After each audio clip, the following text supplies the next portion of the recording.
अगली सुबह चांदनी बेड पर लेटी हुई थी। उसके जहन से वो सब जा ही नहीं रहा था जो उसने अपनी खुली आंखों से देखा था। तभी अनु उसकी चाय लेकर उसके कमरे में आई। चांदनी को जगा हुआ देखकर उसने चाय टेबल पर रखी और बोली, अब उठ गई है तो नहा ले। नाश्ता बना रही हूँ, ब्रेकफास्ट करके ही ऑफिस जाना।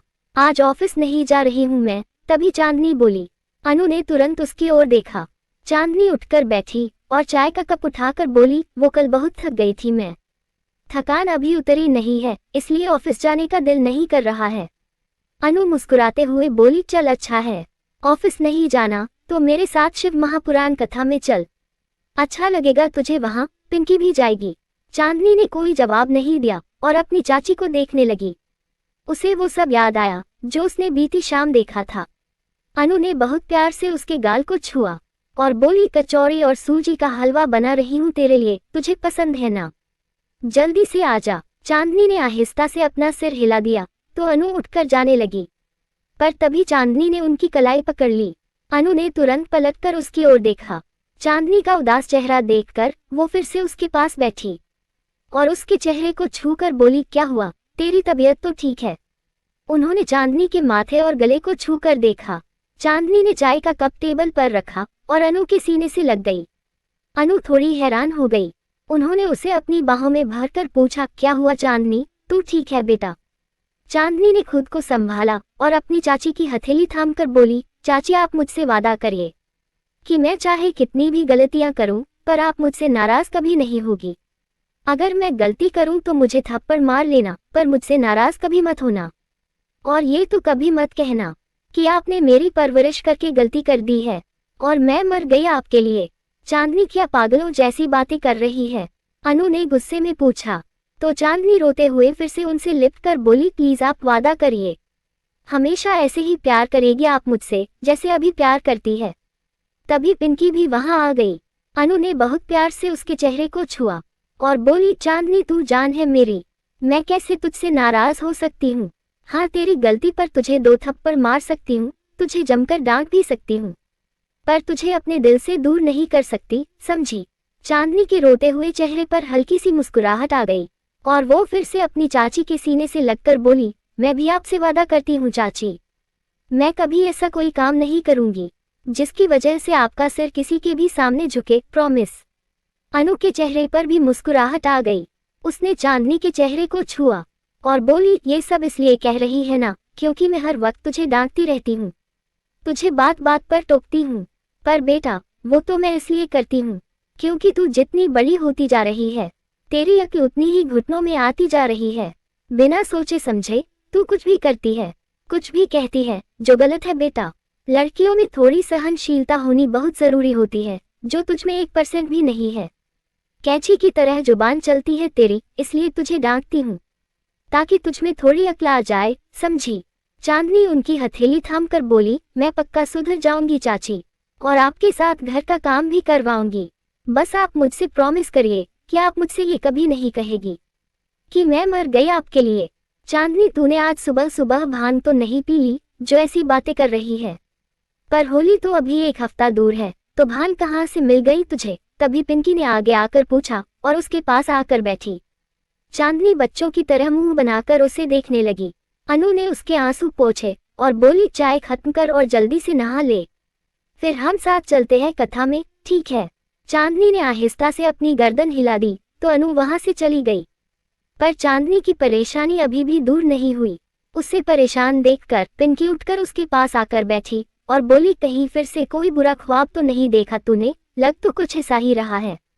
चांदनी बिना कुछ कहे उठकर वॉशरूम में चली गई तो पिंकी चीखी, क्या हुआ है, बता तो सही। नहीं बताएगी तो पहले की तरह नॉर्मल कैसे होगी? चांदनी इस बार भी कुछ नहीं बोली। पिंकी मुंह बनाकर वहीं उसका इंतजार करने लगी और सोच में पड़ गई। पर फिर अचानक उसकी आंखें बड़ी बड़ी हो गई। वो दौड़कर वॉशरूम के दरवाजे के पास आई और आहिस्ता से बोली, चांदनी कल तू सारा दिन राजीव के साथ थी, कहीं तुझे उससे प्यार व्यार तो नहीं हो गया? कहीं फिर से उसे अपने सपनों में तो नहीं देख लिया तूने? कहीं सपने में आंटी तेरी और राजीव की मोहब्बत की दुश्मन तो नहीं बन गई? पिंकी के इतना पूछते ही चांदनी जो अपना मुंह धो रही थी उसके हाथ रुक गए और उसे वो लम्हा याद आने लगा जब वो राजीव की बाहों में थी और राजीव उसके बहुत करीब था।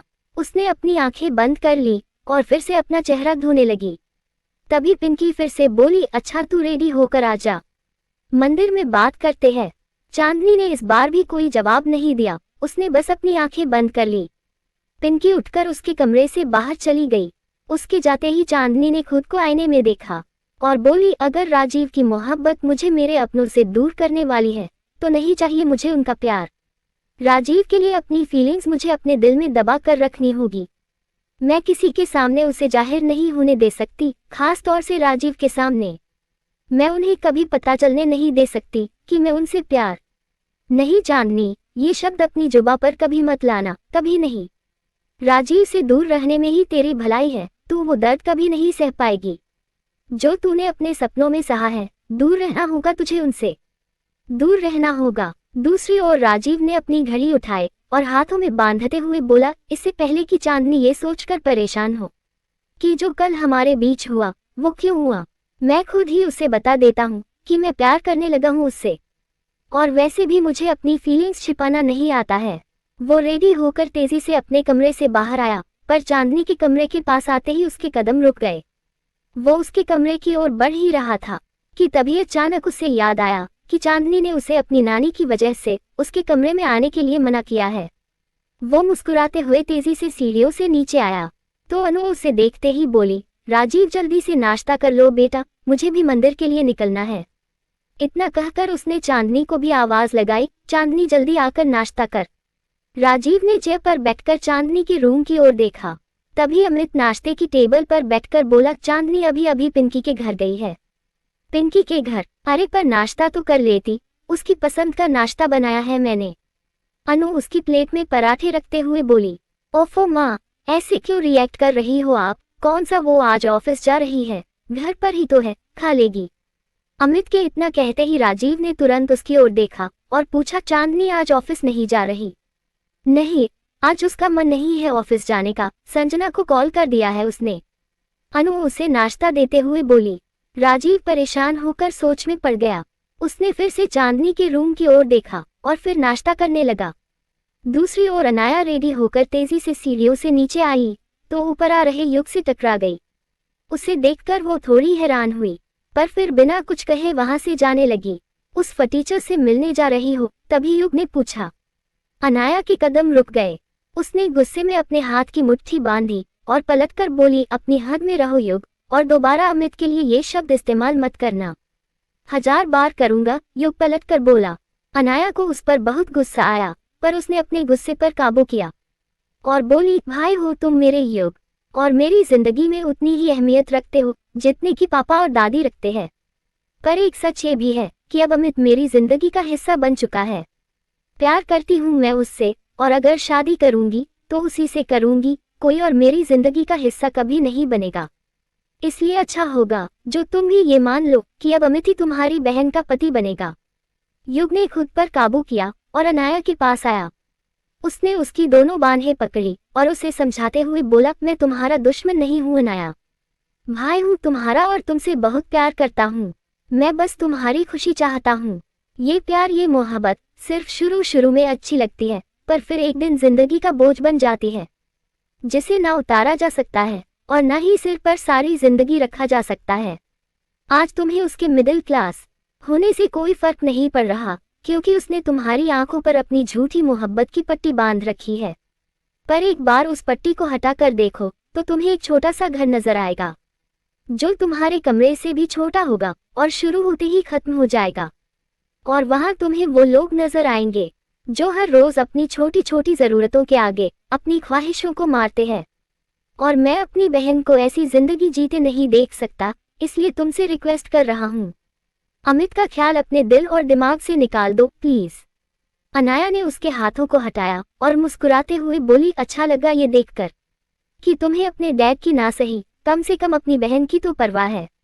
पर युग, मैं अमित से बहुत प्यार करती हूँ, इसलिए मुझे कोई फर्क नहीं पड़ता कि वो मेरी तरह अमीर नहीं है।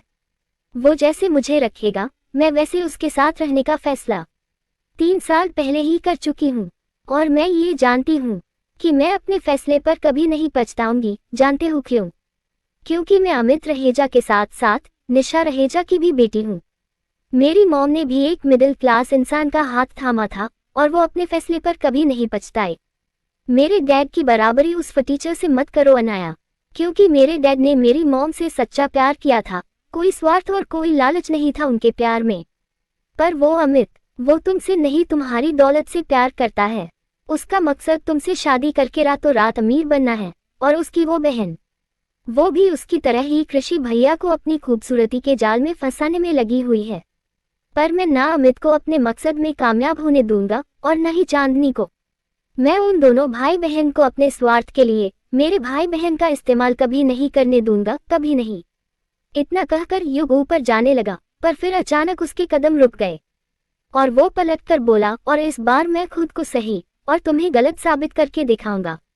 वो इतना कहकर वहां से चला गया। उसके जाते ही अनाया मुस्कुराते हुए बोली, इस बार भी तुम गलत हो युग, क्योंकि अमित मुझसे सच्ची मोहब्बत करता है। उसे सिर्फ मेरा साथ चाहिए और कुछ नहीं। इतना कहकर वो भी वहां से चली गई। अपने कमरे के दरवाजे पर खड़ी मनोरमा ने जब ये सब सुना तो परेशान होकर बेड पर बैठ गई। दूसरी ओर चांदनी, पिंकी और अपनी चाची के साथ मंदिर पहुंची। उसे देखते ही राधा का चेहरा फूल की तरह खिल गया। वो तुरंत उसके पास आई। उन्हें देखकर चांदनी ने मुस्कुराते हुए उनके पैर छुए। नमस्ते दादी, कैसी है आप?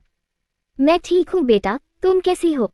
मैं 2 दिन से रोज तुम्हारी चाची से तुम्हारे बारे में पूछ रही थी। बहुत अच्छा लगा मुझे तुम्हें यहाँ देखकर। राधा की बातें सुनकर चांदनी मुस्कुरा दी। तभी राधा अनु और प्रीतो से भी बोली, आओ बेटा चलकर बैठते हैं, थोड़ी देर में पूजा शुरू होने वाली है। सब उनके साथ चल दिए।